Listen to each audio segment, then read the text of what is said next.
예, 마지막 시간입니다.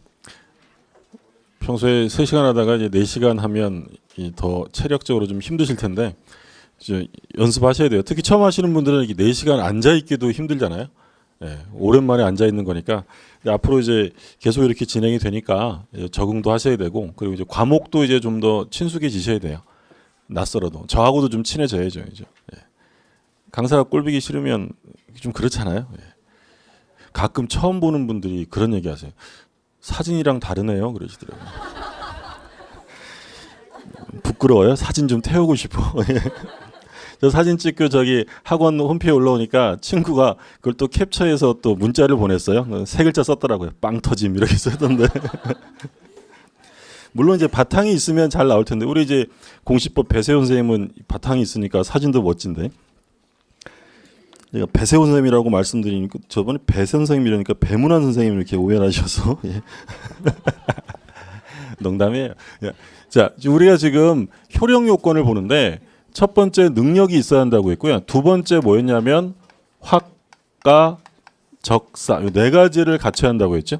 확정성, 가능성, 적법성, 사회타당성. 그러니까 법률행위 목적을 확정할 수가 없어요. 확정할 수 없으면 법률행위는 뭐가 된다고 했냐면 무효가 돼요. 무효가. 자, 그리고 가능해야 돼요. 불가능을 목적으로 하면 그 법률행위는 무효예요. 우리 이제 뭐 기초과정에서도 그런 얘기했는데, 감녀와 을람이 있었는데요. 감녀가 을람한테 자기야 날 위해 하늘에 별 따줄 수 있어 이럽니다. 을이 당연히 따주지 이럽니다. 자, 그럼 갑녀와 을람 사이에 별 따주기 계약이 성립이 됐어요, 안 됐어요? 성립은 아까 뭐만 있으면 된다고 했냐면 당사자, 목적, 의사표시, 요것만 있으면 돼요. 그럼 당사자 있어요, 없어요? 있죠. 이 상태한준에도 있잖아요, 그죠? 당사자 있고 목적이 있고 따줄래 따줄게, 청약과 승낙을 했으니까 별 따주기 계약이 성립이 되었습니다. 유효일까요, 무효일까요? 계약은 왜 무효일까요? 일단 확정도 안 됐어요. 어떤 별인지도 모르잖아요, 그죠? 그럼 만약에 갑녀가 을람에게 자기야 저 제일 반짝이는 저 별 따줘라고 별을 확정했어요. 그럼 계약이 유효일까요? 그래도 왜 무효예요? 불가능하잖아요.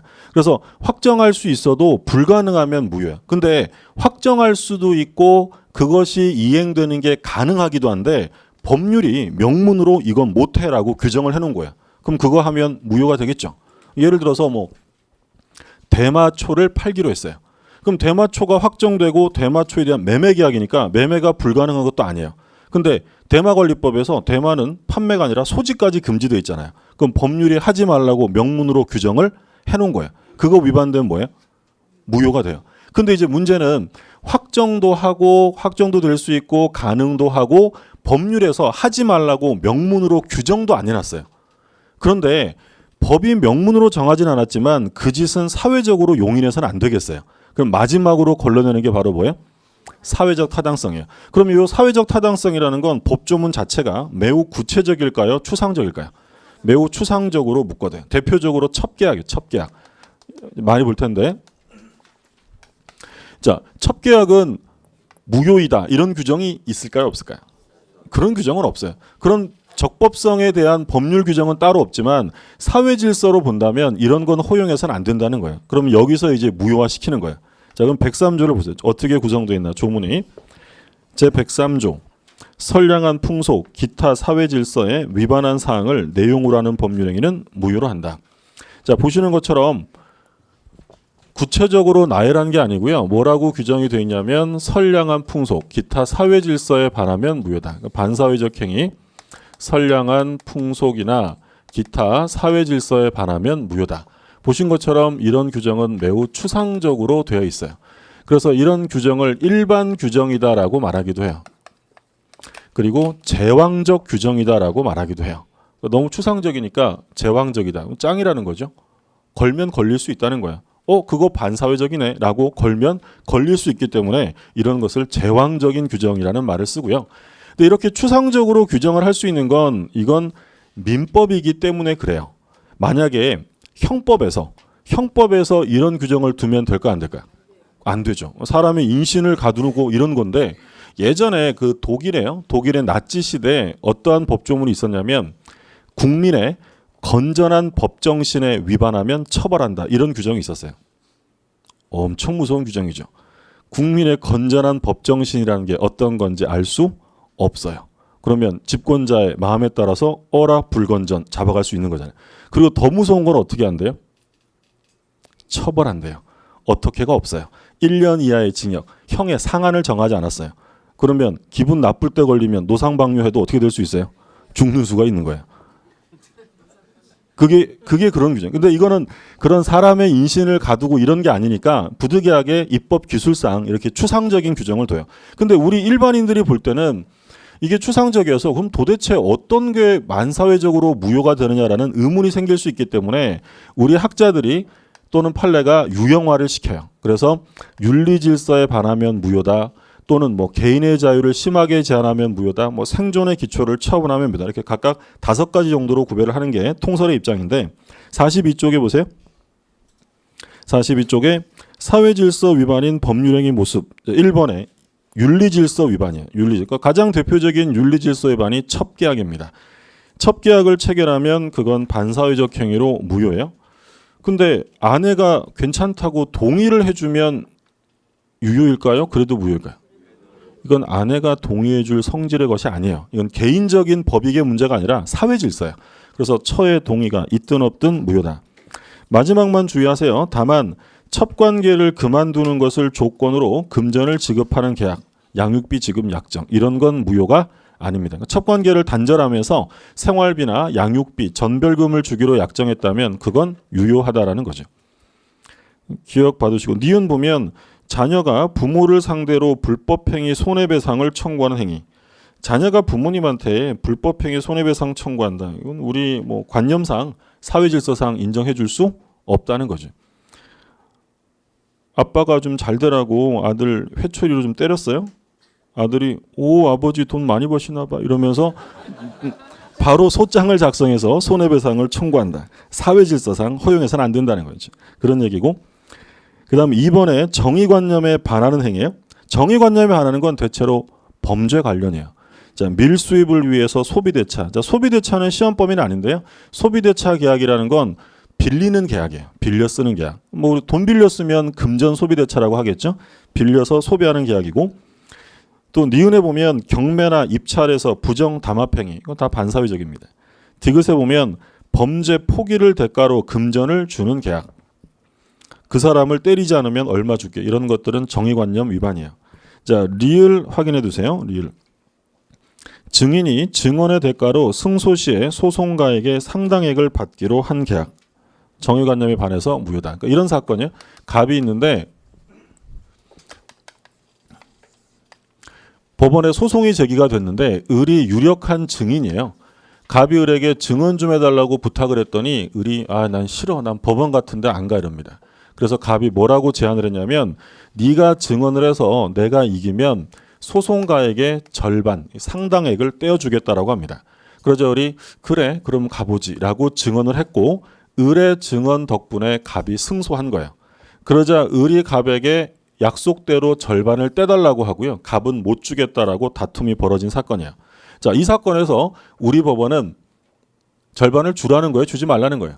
주지 말라는 거예요. 이 약정은 사회질서 위반으로 무효다. 정의관념에 반한다라는 거죠. 그러니까 이게 왜 정의관념에 반하냐면 자, 기본적으로 법원에서의 증언은 해야 될까요? 안 해도 될까요? 증언은 해야 돼요. 증언으로 지정되자가 증언을 하지 않으면 과태료가 부과돼요. 증언은 의무예요. 그러면 얘는 당연히 해야 할 일을 한 거예요.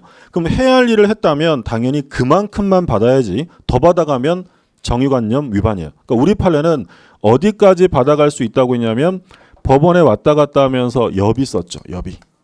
그리고 하루 일 못했잖아요. 그럼 뭐가 날라가요? 일당, 일실손해, 일당. 일실손해 여기까지 받으면 유효해요.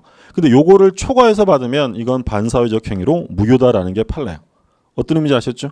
이게 3년 전에 사법시험에서 한번 뭐라고 물어봤냐면 증언의 대가로 금전을 받기로 약정했다면 금전 과다에 불문하고 무효이다. OX.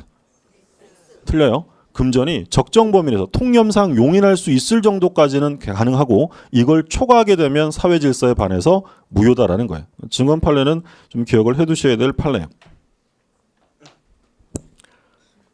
자, 그 다음에 밑에 핵심 다지기에서 이중매매 있죠? 별 2개 해두세요. 매우 중요합니다. 자, 오른쪽에 3번 보세요. 좀 이따 이중매매 좀 이따 볼 거고 3번에 보면 개인의 자유를 심하게 제한한 행위. 저는 평생 결혼하지 않아요. 저는 죽어도 이혼하지 않아요. 이런 거 다 무효예요. 개인의 자유를 극도로 제한하는 거죠. 4번에 보면 생존의 기초를 처분한 행위. 내가 버는 모든 것을 넣어주겠다. 반사회적 행위입니다. 자, 니은의 사찰 판례 보세요. 니은의 사찰. 사찰에 있어서 꼭 필요한 재산인 임야를 증여한 행위. 그러니까 이 사찰은 그 임야가 없으면 더 이상 사찰로서 존립할 수가 없습니다. 그런데도 불구하고 임야를 처분했다면 사찰이 자신의 생존의 기초를 처분한 행위로서 효력이 인정될 수 없다. 사찰 판례. 그다음에 5번은 뭐예요? 사행성 심한 행위. 전부 다 뭐하고 관련되는 거야? 도박. 도박과 관련되는 행위는 반사회적 행위로 무효가 됩니다. 물론 이제 뭐 국가가 허용한 도박 같은 건 뭐 가능하고 국가가 허용한 도박도 있잖아요. 대표적으로 뭐 있어요? 경마. 경마는 굉장히 무서운 도박이죠. 그런데 하면 안 돼? 해도 돼요. 해도 돼요. 마사회법에서 인정을 해요. 가능하게. 또 저기 카지노도 저기 가서 하면 되잖아요. 그죠? 정선 가가지고 강원랜드 가서 하는 거. 우리끼리 조용히 패돌리면 어떻게 되고 무효되고 형사처벌되는데 거기서 하면 돼요. 그렇죠? 로또는 사행성이 있어요? 없어요? 있죠. 있는데 복표사업시행법이 인정을 해주잖아요. 그건 허용이 돼요. 로또 좀 하세요? 더럽게 안 맞죠? 예. 로또에 맞을 확률은 한 사람이 번 게 2번 맞을 확률이다 이렇게 얘기를 하는데 근데 맨날 뭐 10명 가까이 로또 막 당첨자 나오잖아요. 로또 하면 꼭 생각나는 게 친구가 저한테 전화를 했어요. 전화를 해가지고 야 희대야 왜 그랬대. 내가 꿈을 꿨는데 번호가 2번하고 11번 2개가 뚜렷하게 나왔다는 거예요. 번호를 아직도 안 잊어버려. 2번과 11번. 그래서 저한테 2번, 11번을 축으로 해서 쫙 사라는 거예요. 로또를. 그래서 또 친구가 말하니까 착하니까 또 샀죠. 샀더니 5게임을 이렇게 하게 돼 있더라고요. 그래서 2번, 11번을 놓고 이제 5개를 했어요. 그리고 이제 좀 잊어버리고 있었는데 친구한테 전화가 왔어요. 너 샀었냐? 그러더라고. 샀지. 그랬더니 야 2번, 11번 나왔어. 그러더라고요. 나와가지고요. 이 5개 중에서 이 4개 맞으면 뭐 3등인가 그러던데 그게 3개가 나왔어요. 예, 이번 시간에서. 그래서 저는 야, 넌 어떻게 했냐 그랬더니 나는 나를 못 믿어서. 제가 예전에 강의하던 곳에서 1등 당첨된 분이 있었어요. 예, 젊은 친구였는데 20대 중반 이 정도 젊은 남자애 둘인데 이 두 분이 맨날 이제 편의점 가가지고 로또 사는 게 그게 낙인 거예요. 맨날 뭐 하는 게 뭐 있어요? 수업 듣고 복습하고 재미없잖아요. 근데 그 둘 중에 한 사람이 1등이 된 거예요. 그래서 같이 놀았던 친구에게 1억 줬다 그러더라고요. 그런 친구를 사귀어야 되는데 그렇죠. 예. 보면 수원지법에서 수원지방법원에서 그 청소를 도와주시던 그 도우미 아주머니가 계셨는데 그분은 좀 셌어요. 80억짜리 1등을 맞았어요. 80억 맞아가지고 거기 이제 법원 식구들한테 전부 다 김 선물 세트를 다 돌리시고요. 그 후로는 아무도 그분을 본 적이 없다라고 합니다. 도박 이런 것들 효력이 인정되지 않고요. 자, 한 장 넘겨보세요. 6번에 동기의 불법이 나옵니다. 자, 동기의 불법은 별표 하나 해두세요. 동기의 불법. 그러니까 동기의 불법은 넷째 줄에 보면 가운데 이에 대해 판례는 동기가 표시된 경우뿐만 아니라 동기가 상대방에게 알려진 경우에도 법률행위 동기가 반사회 질서적인 경우에는 무효가 된다고 한다. 그러니까 이건 이제 무슨 얘기냐면 예를 들어서 갑하고 을하고요. 매매 계약을 해요. 이게 이제 등산용품 판매점인데 얘가 등산용 칼을 한 자로 삽니다. 근데 얘는 이 칼을 살 때 그 목적이 동기가 등산용으로 산 게 아니라 그 동기가 이 칼을 범죄에 사용할 목적이었어요. 자, 그러면 범죄가 동기인데 그 동기를 감추고요. 가가지고 아저씨 칼 잘 드는 거 하나 주세요 라고 해서 샀대요. 그럼 이 매매 계약을 바로 무효화시킬까요? 매매 계약은 유효할까요? 원칙은 유효해요. 얘 마음을 알 수 없잖아요. 근데 언제 무효가 된다고 돼 있어요? 그렇죠. 그 끝에서 셋째 줄에 이에 대해 판례는 동기가 어떻게 된 경우? 표시된 경우. 표시되거나 또는 상대방에게 알려진 경우. 그러니까 표시되어서예요, 되거나요. 되거나요. 그러니까 꼭 표시가 돼야 되는 건 아니고요. 표시가 되거나 혹시 표시가 되지 않아도 상대방에게 뭐 한 경우, 알려진 경우에는 그때는 무효다. 그러니까 표시가 됐다는 건 우리 칼 사러 가서 뭐 했다는 거야? 동기를 알린 거야. 아저씨 칼 좋은 거 하나 줘봐봐. 내가 오늘 큰 거 한 건 해야 되는데 이러면서 다 알려준 거야. 그렇게 되면 반사회적이에요. 근데 얘가 꼭 알려주진 않았어도요. 이 사람이 알려주지 않았어도 주의에 의해서 얘가 범죄에 사용할 것이라는 게 알려지게 된 거야. 그럼 그런 경우에는 뭐라고요? 무효. 조심하실 점은 꼭 표시가 되는 건 아니고 표시가 되거나 또는 그 사실이 알려지면 그때 무효. 그럼 여기서 알 수 있는 점은 법률 행위를 할 때, 매매 계약을 할 때 그 사람의 동기가 중요한 거예요? 동기는 원래 중요하지 않다는 거예요. 동기는 원래 중요한 게 아니에요. 근데 이 동기가 표시되거나 알려지면 그때 무효가 된다라는 거죠. 자, 이렇게 유형을 봤고요. 말씀드렸던 것처럼 42쪽에 이중매매가 나옵니다. 이중매매는 수험상으로 매우 중요한 내용이 돼요. 중요한데 어려운 부분에 속합니다.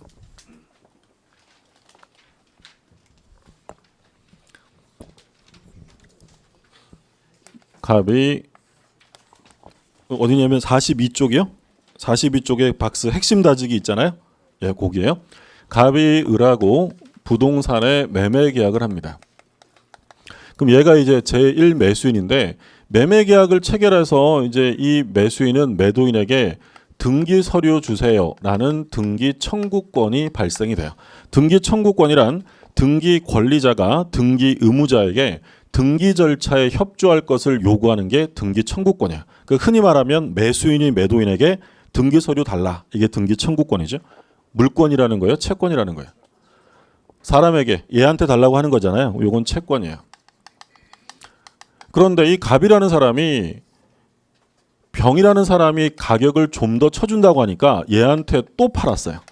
이중으로 매매하고 등기를 병에게 넘겨주었다. 그러니까 등기를 갖춘 사람은 제2 매수인이 갖춘 거예요. 그러면 소유자가 될 수 있는 사람은 먼저 계약한 을이라는 거예요, 등기한 병이라는 거예요. 등기한 병이에요. 얘는 채권자고요. 얘는 물권자예요. 누가 우선해요? 물권자. 그러니까 바꿔서 얘기하면 자유경쟁의 원칙상 이중매매는 무효라는 겁니까? 유효하다는 겁니까? 유효해요. 유효기 때문에 제2 매수인이 선악불문하고 소유권을 취득합니다. 그러니까 얘가 1매매가 먼저 있었다는 걸 모르든 알든 상관없어요. 소유자가 되는 사람은 병이에요.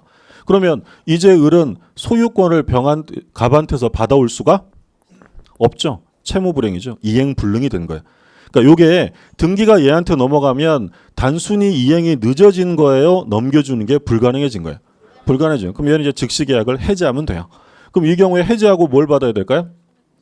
손해배상. 손해배상을 청구해야겠죠. 채무불행이니까. 요거 불법 행위예요, 채무불행이에요. 계약을 했으니까. 계약상 관계니까 채무불행에 의한 손해배상을 받을 수 있을 뿐이지 이 병이라는 사람에게 부동산을 받아올 수는 없어요. 자, 원칙을 본 거예요. 원칙은 부동산의 이중매매는 원칙은 유효합니다. 그런데 이 병이라는 제2 매수인이 단순히 안 것을 넘어서서 갑의 이러한 배신적 행위에 적극적인 가담을 한 거예요.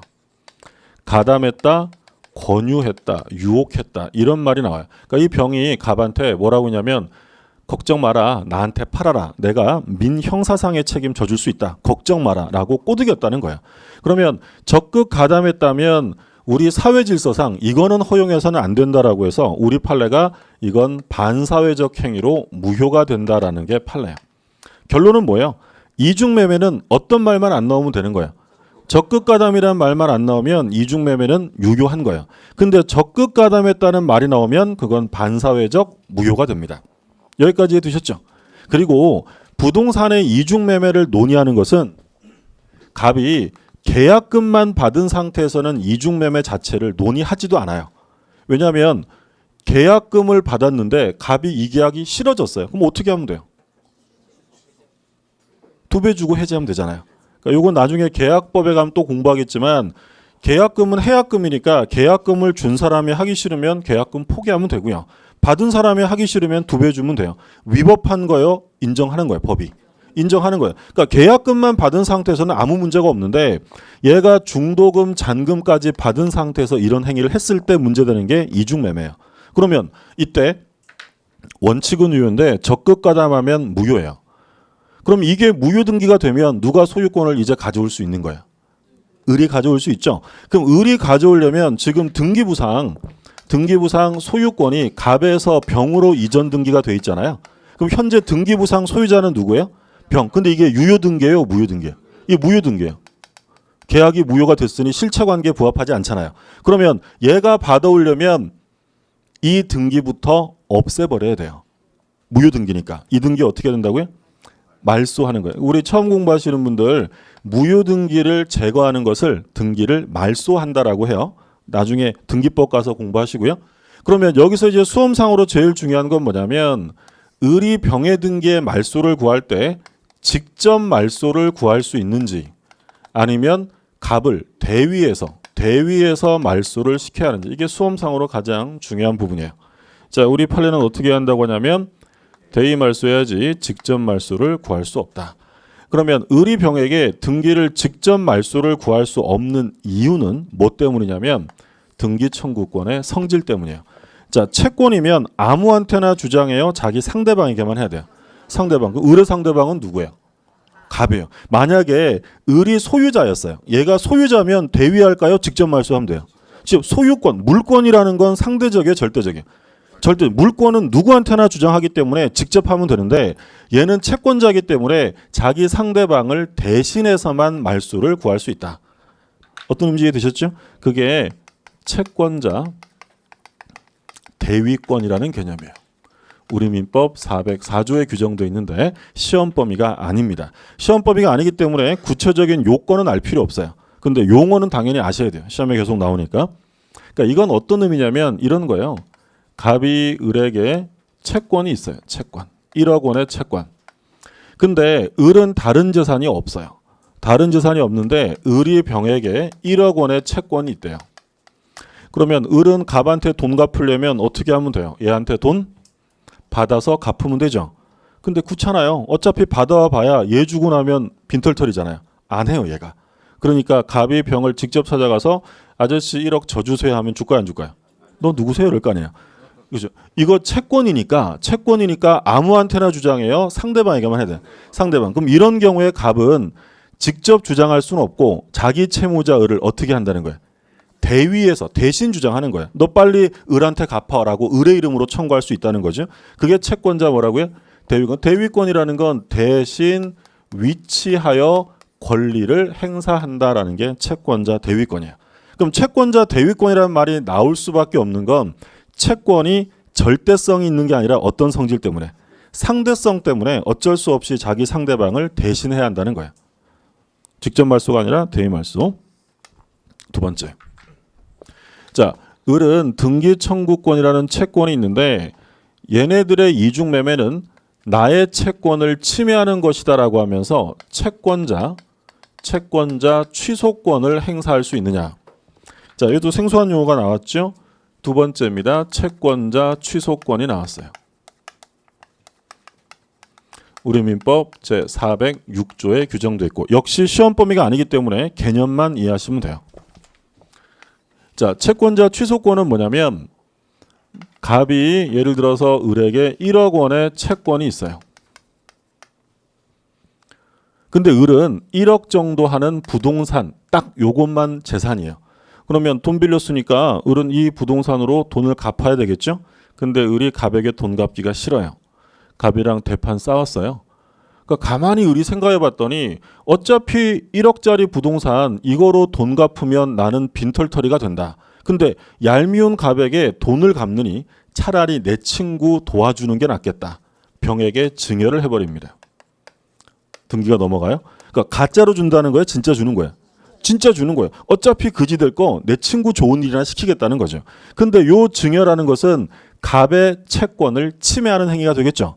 그걸 알면서도 한 거잖아요. 그러면 이 채권자가 야 너희들의 이 법률 행위는 나의 채권을 침해한 거니까 이거 취소라고 뭐 할 수 있다고요. 채권자로서 이 행위를 취소할 수 있다. 이게 바로 채권자 취소권이에요. 어떤 의미인지 아셨죠? 그러니까 채권을 침해하는 행위를 채권자가 취소시키는 거죠. 근데 우리 판례는 이 채권자 취소권을 행사하려면 반드시 갑이 가지고 있는 채권은 반드시 금전이어야 한대요. 그러니까 돈 받을 거 있는 사람만 할 수 있는 거야. 자, 그럼 본론으로 돌아갑니다. 등기 청구권을 가진 채권자가 이중매매에 대해서 채권자 취소권의 행사가 된다는 거예요, 안 된다는 거예요? 안 된다는 거예요. 왜 안 된다는 거예요? 그렇죠. 얘는 지금 돈 받을 게 있는 사람이 아니잖아요. 금전 채권이 아니기 때문에 인정해 줄 수 없다. 근데 말씀드린 것처럼 우리 시험 범위가 아니기 때문에 이유는 출제된 적이 단 한 번도 없어요. 결론만 기억하시면 돼요. 그럼 이중매매에서 채권자 취소권의 행사가 되느냐라고 물어보면 무조건 안 된다라고 해야 돼요. 뭐라고 꼬드겨도 넘어가시면 안 돼요. 무조건 안 돼. 이중매매에서 채권자 취소 물어보면 무조건 안 돼. 속으면 안 돼요? 예. 자, 그러면 갑이 채무를 이행하지 않았잖아요. 그럼 갑이 을에게 손해배상을 해야 돼요. 손해배상. 그럼 손해배상은 반드시 뭘로 받아야 돼요? 돈으로. 금전의 손해배상이죠. 그러면 이 을은 금전의 손해배상 채권을 보존코자 이 이중매매에 대한 채권자 취소권 행사가 될까요, 안 될까요? 금전의 손해배상 채권을 지키기 보존코자 위해서 요 이중매매에 대한 채권자 취소권을 행사할 수 있을까 없을까요? 제가 아까 뭐라 그랬어요? 뭐라고 꼬드겨도 넘어가면 안 되겠죠. 무조건 이중매매에서는 채권자 취소권 물으면 무조건 안 돼요. 그러니까 이건 금전이라도 안 돼요. 그렇죠? 왜 안 되냐면 상식으로 생각해 보세요. 채권자 취소권을 행사한다라고 하면 자기 금전 채권이 침해 후에 생긴 거예요? 침해 전에 있었던 거예요? 침해 전에 있었으니까 침해가 된 거잖아요. 근데 이 손해배상 채권은 침해 전에 있던 거예요? 침해되어서 발생한 거예요? 침해되어서. 그러니까 취소란 말이 나올 수가 없는 거예요. 무슨 말인지 이해하셨어요? 이해 안 돼도 상관없어요. 상관없고요. 여기서는 이중매매에서는 채권자 취소권 행사가 되냐라고 물으면 무조건 안 된다. 이렇게 기억하시면 돼요. 우리 시험 범위에서는 딱 2번 나와요. 채권자 취소권이 되냐 안 되냐. 그러니까 되는 건 다음 주에 한번 나오고 오늘 이중매매에서는 안 되고요. 자, 그 다음에 병이 정한테 팝니다. 그러면 지금 적극가담한 병, 얘들이 지금 당사자인데 얘는 제3자예요. 근데 이 제3자가 적극가담된 부동산인 걸 전혀 모르고 샀대요. 선이었다. 얘가 소유권을 취득할 수 있겠느냐 문제예요. 제3자.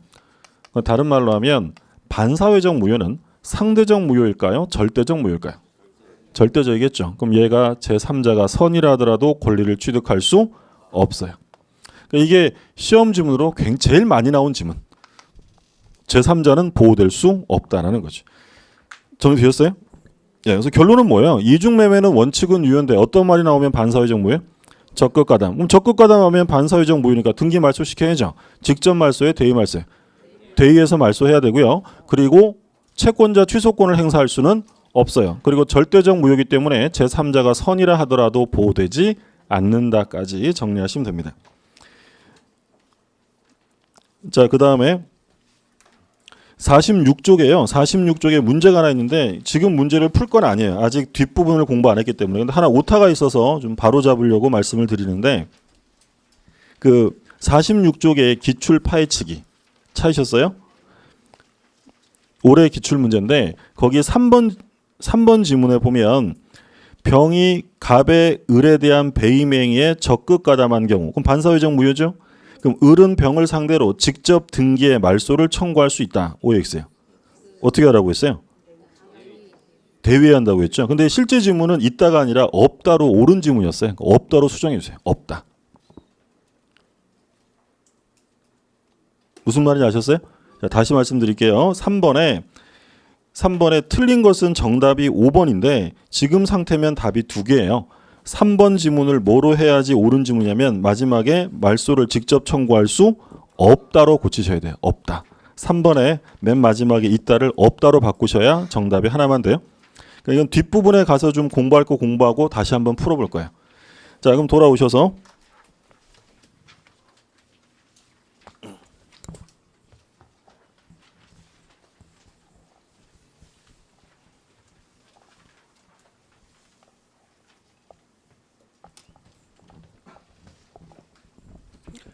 반사회적 행위의 요건을 봤는데 44쪽에 이제 괄호 3번에 보시면 사회질서 위반인 법률행위의 효과라고 돼 있어요. 1번에 무효라고 돼 있죠. 44쪽에 동그라미 1번. 원칙적으로 무효인 법률행위는 이행 전이면 이행할 필요가 없고 이미 이행된 것은 부당이득 반환의 대상이 된다. 이게 원칙이라고 했어요. 무효면 원칙이 뭐라고요? 부당이득이에요. 자, 조심하실 점이 나옵니다. 다만 법률행위가 제103조에 반하여 무효가 되면 부당이득 반환의 특칙으로 불법 원인급여가 적용된다. 자, 그럼 이번에 불법 원인급여 나오죠? 사회질서 위반으로 무효임에도 불구하고 이미 이행한 경우에는 이른바 불법 원인급여로서 반환 청구가 인정되지 아니한다. 그러니까 일반적인 무효면 돌려받을 수 있는데 이게 반사회적 무효면 돌려받을 수가 없게 된다는 거예요. 그래서 왼쪽에 보조단에요. 땡땡 2개 찍혀 있는 거 보세요. 이게 이제 746조인데 불법한 원인으로 인하여 재산을 급여하거나 노무를 제공한 때에는 그 이익의 반환을 청구하지 못한다. 못 돌려받는데요. 그러나 그 불법의 원인이 수익자에게만 있는 때는 그러하지 아니하다. 그럼 불법의 원인이 수익자에게만 있으면 돌려받을 수 있다라는 거예요. 자, 지금 우리 법조문 앞으로 볼 때 뭐뭐 한다라고 되어 있고요. 그 다음에 그러나 이렇게 시작돼요. 뭐뭐 한다 그러나. 지금 746조가 이렇게 되어 있죠. 그럼 보통 이 뭐뭐 한다까지를 그 조항의 본문이라고 불러요. 그 조문의 본문. 그리고 그러나부터를 단서를 달았다고 해서 단서 조항이라고 해요. 그러니까 746조는 본문과 단서로 구성되어 있어요. 그러니까 본문에서는 반환 청구할 수 없다고 되어 있고요. 단서 조항에서는 불법의 원인이 반사회성이 준 사람이 아니라 받은 사람이 반사회성이 강하면 그때는 돌려받을 수 있다. 이렇게 규정되어 있어요. 자, 지금 반사회성을 봅니다. 사회질서 위반. 반사회성을 띄었다. 103조에 해당이 되죠. 그러면 뭐가 적용되냐면 불법 원인급여. 제746조가 우선 적용됩니다. 여기서 말하는 불법이 바로 뭘 말하냐면 반사회성, 사회질서 위반을 말해요.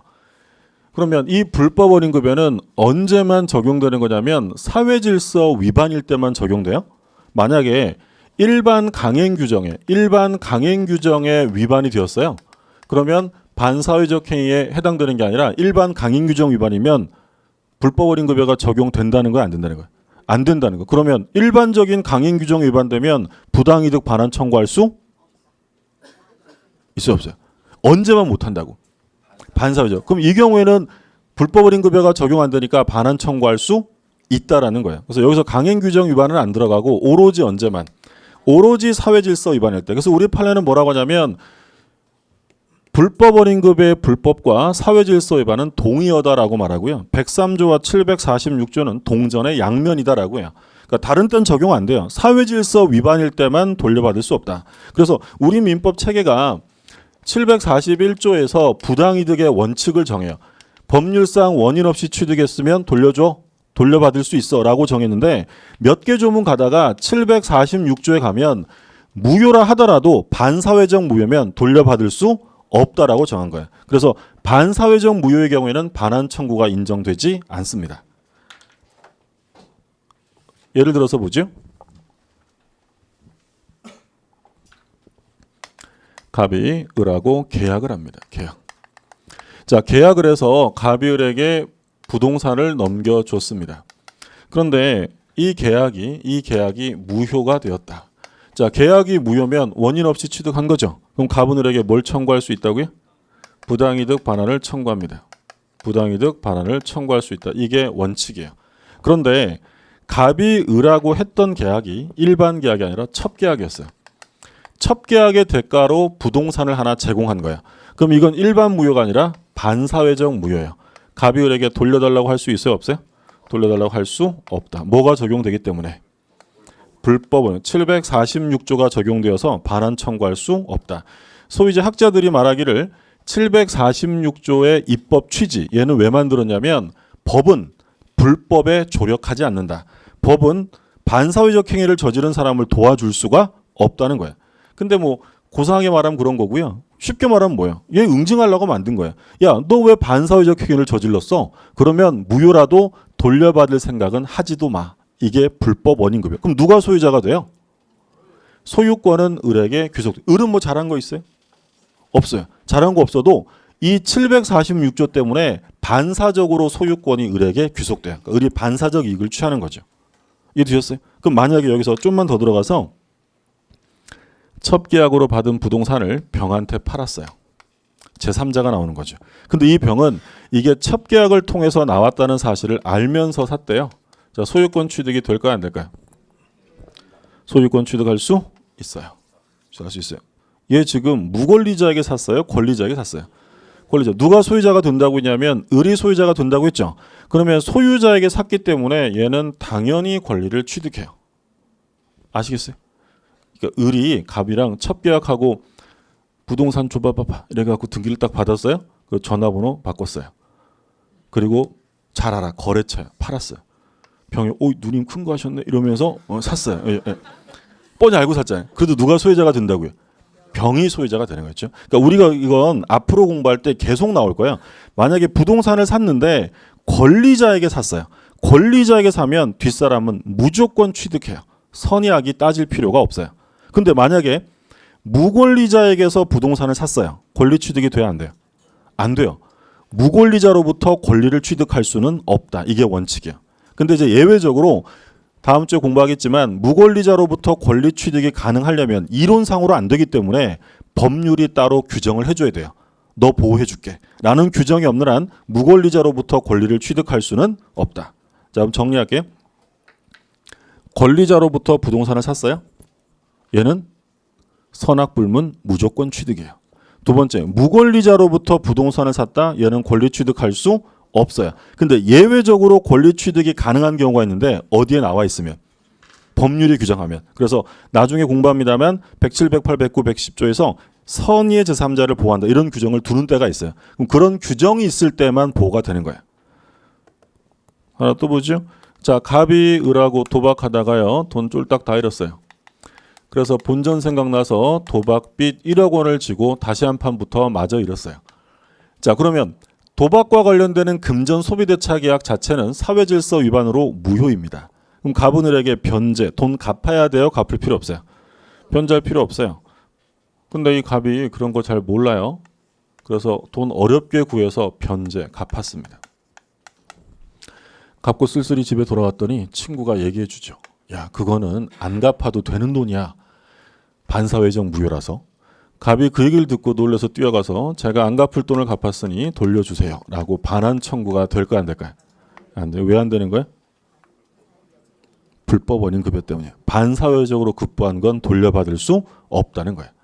자, 근데 아까 단서 조항에서 뭐라고 했냐면 불법의 원인이 급여자가 아니라 수익자에게만 있으면 급여자는 잘못한 게 있어요, 없어요? 없거나 미약하다는 거예요. 그런 경우에는 반환을 청구할 수 있다라는 거예요. 자, 예를 들어서 볼게요. 갑이라는 사람하고 을이 돈을 빌리는 금전 소비대차 계약을 했는데 돈을 빌려주면서 얘가 채권자인데요. 이자를 연 1200% 이자 약정을 한 거예요. 뭐 살인적이죠. 근데 이렇게 이자 약정을 해서 을이 채권자한테 2달치 이자를 지급을 한 상태입니다. 근데 을이 너무 힘들어서 소송을 제기했더니 우리 법원이 뭐라고 하냐면 사회 통념상 용인할 수 없을 정도의 현저한 고율의 이자 약정은 사회 질서에 반해서 무효다라고 해요. 그러면 을은 앞으로 이 터무니없는 이자를 지급할 필요가 없어요. 무효 판결 났으니까. 근데 문제는 뭐냐면 2달치는 이미 지급을 했잖아요. 그러면 이 이자의 반사회적 행위에 해당되는 부분에 반환 청구가 되겠느냐, 이게 문제라는 거죠. 할 수 있을까요, 없을까요? 할 수 있다라는 거예요. 이게 반사회적 무효지만 누가 잘못한 거예요? 그 불법성은 갑에게 있고요. 을은 불법성이 없잖아요. 피해자잖아요. 그러면 이 피해자의 경우에는 반환을 청구할 수 있다라는 거예요. 이해되셨어요? 예. 그 교재 잠깐 볼게요.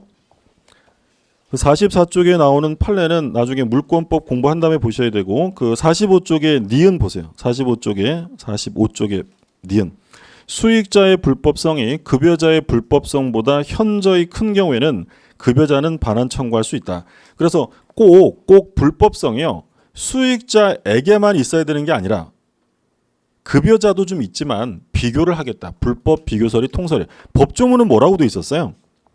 44쪽에 그 땡땡 두 개 돼 있는 거 다시 한번 보세요. 단서조항 넷째 줄에 그러나 불법의 원인이 수익자에게만 있는 때는 그러하지 않아요. 수익자에게만이라는 표현을 쓰고 있지만 우리 판례는 요 에게만을 완전히 한정시키지 않고요. 불법을 어떻게 한다고요? 비교하겠다라는 게 판례 입장이에요. 예를 들어서 요거는 이제 형사 판례라서 시험에는 안 나와요. 갑이라는 사람이 있었는데 갑녀가 있었는데요. 이 갑녀의 남편이 나가서 일을 하다가 아주 심하게 다쳤어요. 그래서 이제 갑녀가 뭐 생활비나 애들 뭐 교육비 때문에 그 다방에 나가서 일을 해요. 근데 A라는 사람이 접근을 해요. 요 A는 뭐 하는 인간이냐면 악덕 포주예요. 그래서 얘가 뭐라고 꼬드겼냐면 당신 다방에서 일해서 몇 푼 벌어. 당신 남편 언제 일어날지 모르는데 나랑 손잡고 일하자. 그러니까 윤락행위를 조장한 거예요.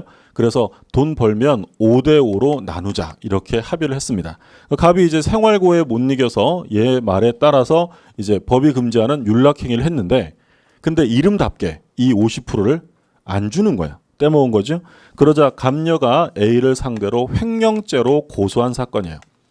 그러면 이게 만약에 횡령죄가 성립되려면 이 50%에 대한 권한이 누구한테 있어야만 횡령죄예요? 갑한테. 만약에 A 거면 횡령이란 말이 나올 수가 없잖아요. 그럼 문제는 이 갑이라는 사람에게 50%의 반환 청구권이 있느냐 없느냐 문제예요. 자, 이 갑이라는 사람 반사회성이 있어요 없어요? 있죠. 성매매 방지법에서 금지하는 행위를 했잖아요. 반사회성이 있어요. 자, 얘는 반사회성 어때요? 있죠. 얘 반사회성은 장난이 아니에요. 있다마는 거죠. 이렇게 된다. 그러면 얘도 반사회성이 좀 있지만 현저하게 얘가 크다는 거야. 그럼 이런 경우에는 반사회성이 좀 있어도 50% 누구 거라고요? 갑 거예요. 그래서 횡령죄가 성립한다라는 게 판례야.